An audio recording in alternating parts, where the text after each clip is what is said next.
All right, folks, we are going to get started. Thank you so much for joining us this morning.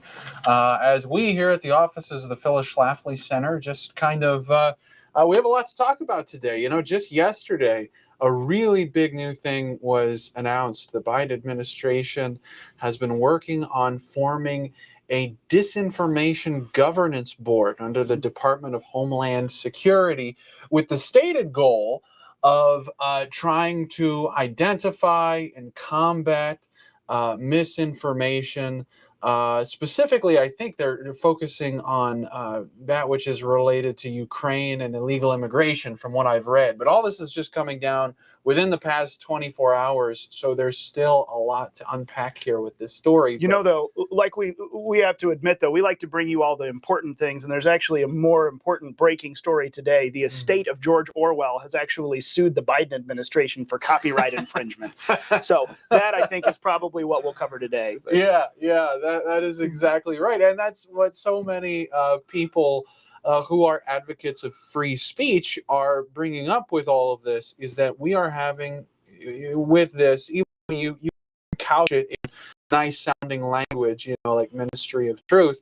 But at the end of the day, what you have is a government body composed of bureaucrats that is going to monitor and perhaps even punish those that spread what is considered to be misinformation, disinformation. I don't even know. Is there actually a difference between misinformation and disinformation? You know, I didn't look it up, but I noticed that when this announcement was made, that they used both terms interchangeably. Yeah. So I'm curious if they have a distinction. They, the administration, make a distinction between those two terms. So we'll have to look at that.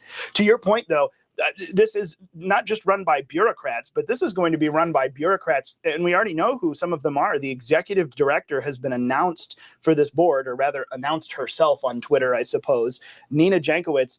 And a quick perusal of her online history shows that she has actually been one of the chief peddlers of calling out as a hoax what is absolutely true. She dismissed the Hunter Biden laptop as fairy tales and all sorts of other things that are 100% verified, accurate, even by the left-wing news media, accurate as, you know, and verified as being true. And yet she's been out peddling these hoaxes, saying, oh, that's not true, this isn't true. So truly, I mean, she's actually very fitting to be the executive director of disinformation because she's been one of the chief bureaucrats from the left pushing a lot of this stuff, and has a long history of a lot of other things that are just very unsavory and not exactly what we'd call becoming of an enforcement agent whose job isn't to make the law, but to enforce the law. And here I feel like we've just opened it up and put in charge people who will make things up willy-nilly, which we know the executive branch is fond of doing. Yeah, and misinformation, disinformation, whatever, is such a subjective term. What is the line between differences of opinion and misinformation versus fact? It's so hard to draw that distinction between the two, and I think that's probably why the founding fathers never sought to do that. Because so much of it is subjective, and when you're dealing with these kinds of subjective things, then it comes down to the subjective thoughts of the person who's in charge. And in this case, it looks like this Nina Jankowicz is going to be the one who's in charge of deciding what counts as truth and what counts as opinion, and what counts as untruth. And, you know, we're just starting to unpack her record because, again, this is all just coming down since yesterday. But she was actually employed by the Ukrainian government, which, I mean, you know, you could say what you want about that, but that doesn't lend a great Forgive me if I'm wrong. Hasn't objectivity. The left and the entirety of the Democrat Party persecuted conservatives for supposedly being employed or connected to foreign governments before? That seems to ring a bell around here. I know, The double standards are just incredible. Of course, to your point, this, you know, as we go into this realm of free speech, we talked about this a couple of weeks ago with Twitter and Elon Musk, which since the last time we spoke with you, that looks like that deal's actually going through. He may actually be buying Twitter after all. But it really comes down to just an incredible abuse of deciding what truth is and forcing everyone else to agree with it. That's all this ends up coming down to at every point. And it's really kind of terrifying that the Department of Homeland Security is now officially, vocally stepping their toe into monitoring the speech of all Americans, specifically ahead of midterm elections, specifically on the issues of, as they say, caretaking civil rights. That's I can't believe that this wasn't a Babylon Bee headline. I really can't. Right. It's so crazy that this is real. And that's actually that's what caught me, when Senator Josh Hawley has started talking about this already, calling for calling for this to be dissolved. But his first comment he said, when I first read the headline, I must confess, I at first thought this announcement was satire. And it does almost read like satire. Yeah, because some of the satire headlines are so scarily true. We're not that far away. Then suddenly this one becomes a reality. It's terrifying, really, for any American of every political persuasion. Yeah, and let's talk about Nina Jankowicz. You can say what you want about her background, being employed by the Ukrainian government and all that sort of thing, but let's talk about her philosophy when it comes to the culture of the internet and the exchange of free speech. She has openly in the past called for Twitter to censor people more. That much has already come out. She recently authored a book, which I found it highly fascinating to look at a little bit about this book that she wrote. I'm looking for the title here. How to be a woman online, dealing with harassment and bullying and all of that sort of thing. And I've read some of the excerpts from her book that she has published. So you would assume that these excerpts are the kinds of highlights from the book that really boil down to what the book is about. And even just these excerpts are talking about how women are expected to stoically endure astronomical levels of abuse, to simply participate in conversations while navigating a set of social mores and boundaries that simply don't exist for men. When men encounter behavior they don't like online, they curse, they block, they willingly and openly dogpile and troll, and the world thinks them more manly for it. Women, in calling out much worse behavior, are told we are emotional, weak, exaggerating, or hysterical. So, I mean, obviously there's a lot of abuse online. There is a lot, and I don't even want to throw around the term abuse. There's a lot of heckling online, a lot of very unkind people online saying really, really bad things. But to act like that is only directed to women, or even primarily directed to women, seems very, very much filtered through the leftist point of view. I know I have received terrible, terrible bullying online for my positions. Ryan, can you say the same thing too? Oh, absolutely. Yeah. So, that happens all the time, regardless of who you are. And if she wrote an entire book trying to make the claim that women are the ones really feeling the pressure of torment online, then that seems like that would color her ability to run a board targeting disinformation and online harassment. So it seems like a very slippery slope. And all this comes, of course, right on the tails of both Elon Musk purchasing Twitter, and then also we have the Libs of TikTok account, which was doxxed by not a man, but by a woman, doxing another woman who runs the Libs of TikTok account. That's right. So, to create some kind of a gender dynamic that isn't there seems and that ridiculous whole thing spiraled out of control quickly, because it was a woman doxing a woman who ran the Libs of TikTok account, but it was a woman who prior to this had complained about people doxing anyone else as being the ultimate form of online harassment and bullying, and then she goes and does that. It just the double standards are just out the window crazy. But this, when you look at some of this stuff and read this, what this boils down to is the same pervasive problem we're seeing across all these other agencies, is that throughout the Biden administration, the folks who are coming into what ought to be an enforcement agency or an enforcement role are bringing in just such a sludge of political opinions with them, that they are governing through that lens, not through the lens of the Constitution or of the law. And that's actually one of my, as you were looking through her book, as I was combing through some of the other tweets and things that people had pulled up, and one of them, one of her phrases she chose was to really essentially attack free speech itself and say that it was a false dilemma to pit free speech and censorship against each other, revealing that censorship against free speech is okay in some circumstances. Well, I know that the left is fond of saying you can't just say whatever you want. You can't just, well, that's not what free speech means. Free speech is in the context of the law, which means you're not allowed to literally threaten someone else with physical violence. There are already consequences for that. There are consequences for all sorts of things that don't count as free speech.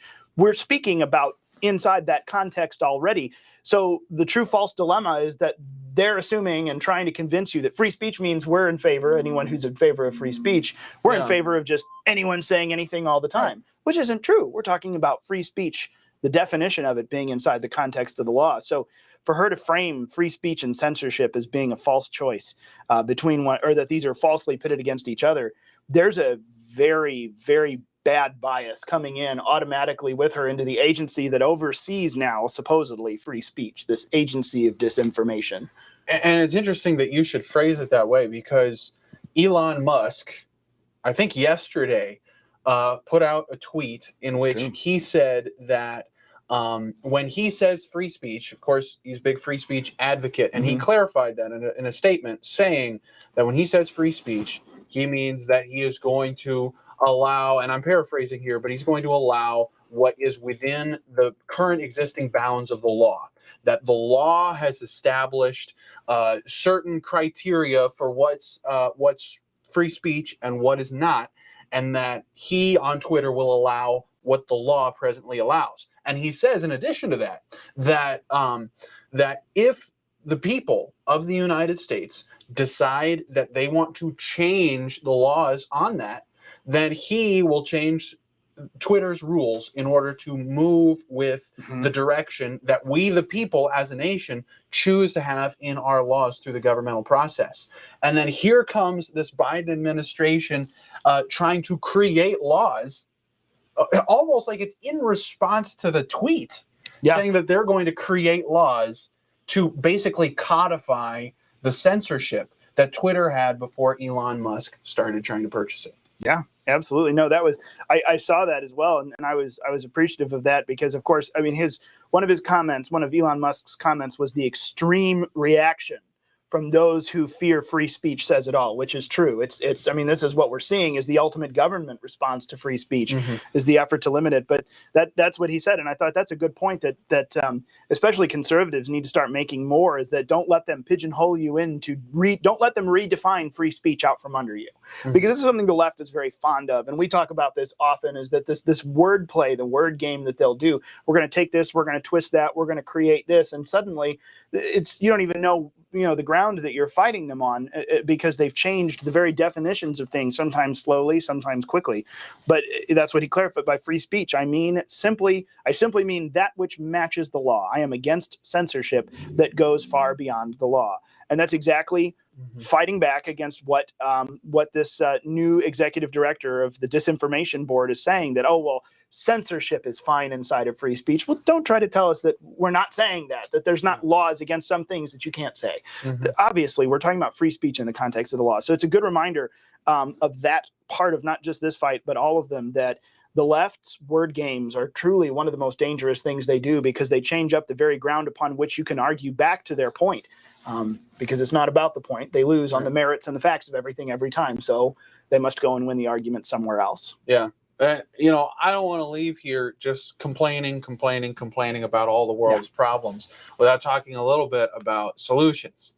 Now, I think number one solution, obviously, like Senator Hawley is saying, we need to get rid of this board. The idea, first and foremost, that needs to be the first thing to happen, is getting rid of this whole idea.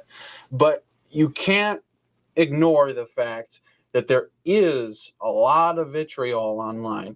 There is a lot of problems with social media, and a recent poll just came out earlier today, I think, showing that 61% of Americans are concerned with the spread of misinformation, specifically about the war going on in Ukraine. Mm-hmm. Only 7% said that they didn't think that misinformation was a big problem. So obviously, the American people are concerned about this. And if I were to suggest the policy going forward, I think the Elon Musk approach, the Founding Fathers approach, is the right way to go. It is open the floodgates for people to express their views. Yeah, you're going to get some views that are wrong, that are bad, and all of that. That's true. That is absolutely true.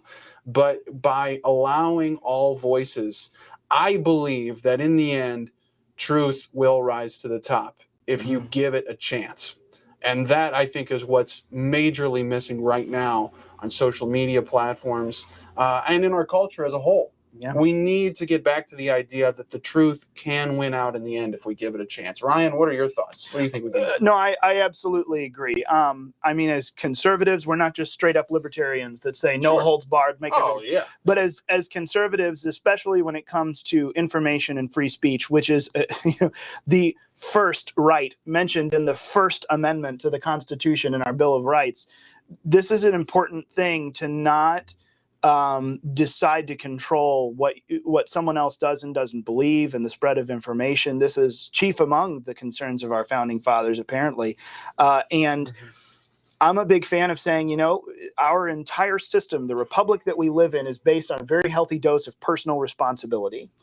So you shouldn't just take everything at face value. You should go and do the information and looking yourself. You need to kind of consider, what do I believe? And then hold up all of these things that I hear about the goings on around you and next to the measuring stick of what you believe, and then talk to other people and look it out.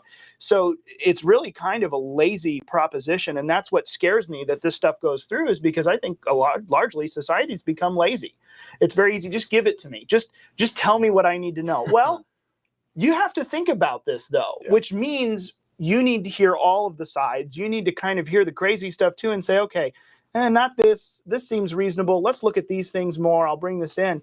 But when you decide to allow other people to define and feed to you what is and is not right, you have essentially given up all of not just your liberty. You've kind of given up your right to have anything any way that you want it. Your right to an opinion altogether. Sure. And I think it's important to have everything out there, for the most part, as we've discussed, inside the confines of law. But I think it's important to have everything out there and to make sure that the platforms and town squares of modern America have all of that stuff available. And people need to go and apply their own logic and go and apply their belief system to it. And I think we're a whole lot better country, and we're a whole lot better off for the future when everyone does that. So, and if you don't like it, block them. That's true. Unfollow them. If you don't like it, go somewhere else. Wow. Yeah. Well, we will round it out today to keep it nice and short for everyone. We try to keep these discussions down to some topical and timely things. So we're appreciative of you all joining us today and every Thursday. Please come back next week. Make sure that you like and share this video. If you're on Twitter, hit the retweet button. On Facebook, hit share. If you're on YouTube, hit the subscribe button and touch that little notification bell to make sure that you're notified when all of our content comes out. As we're discussing here, there are algorithms that are out to make sure that certain people get lifted up and certain people don't get seen. Help us beat them and help us get the truth to your friends and family. So like, share, and subscribe. Let your friends know about it, and we'll look forward to talking to you again next Thursday with some of the hottest things that we're talking about here at Phyllis Schlafly Eagles. Thank you for joining us. We're so grateful.